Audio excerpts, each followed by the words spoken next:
सन्यासी नहीं थे, लेकिन फिर भी सुखदेव जी महाराज कहते विरक्त इंद्रियार्थ, विरक्त है क्यों?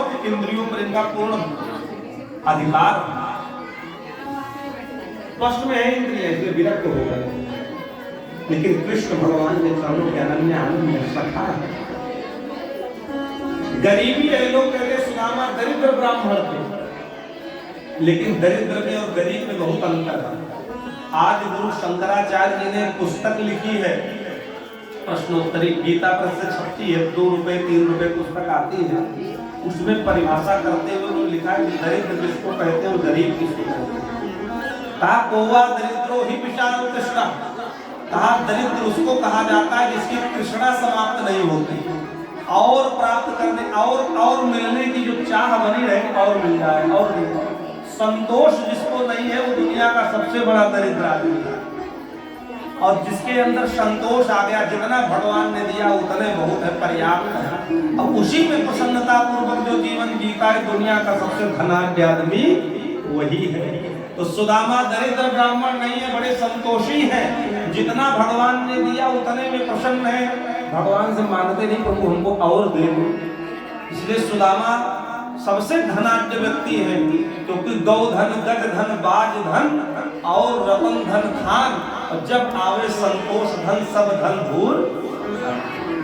अगर संतोष का धन आ गया, उसे आता नहीं, लेकिन अगर किसी को प्राप्त हो जाए संतोष का धन, तो समझो बड़ा प्रसन्नतामय जीवन उसका रहता है। जितना मिल गया मुझे तूने मालिक बहुत कुछ दिया है, तेरा शुक्रिया है, तेरा शुक्रिया, जो मिल गया उसी में प्रसन्न रहो।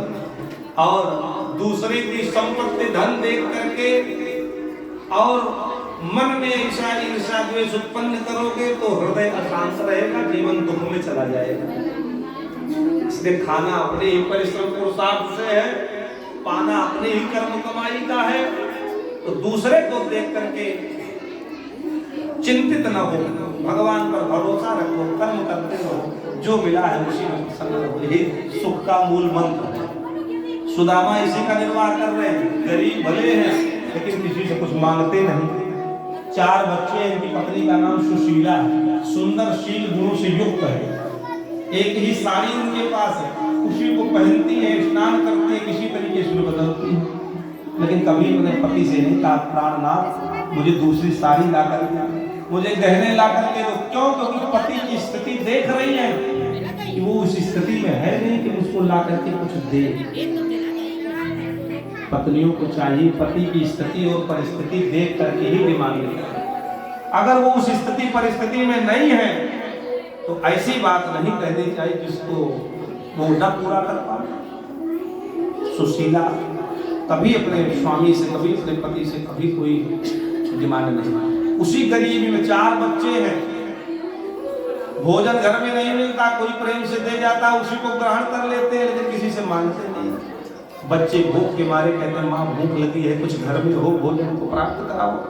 माँ झूठ मूठ कहती बेटा चूल्हे पर एक पात्र, एक भगोना रख देती, पानी उसमें डाल देती, चावल है ही नहीं, सामग्री है, कहती बेटा चावल बन रहा है, बन जाएगा भोजन तो।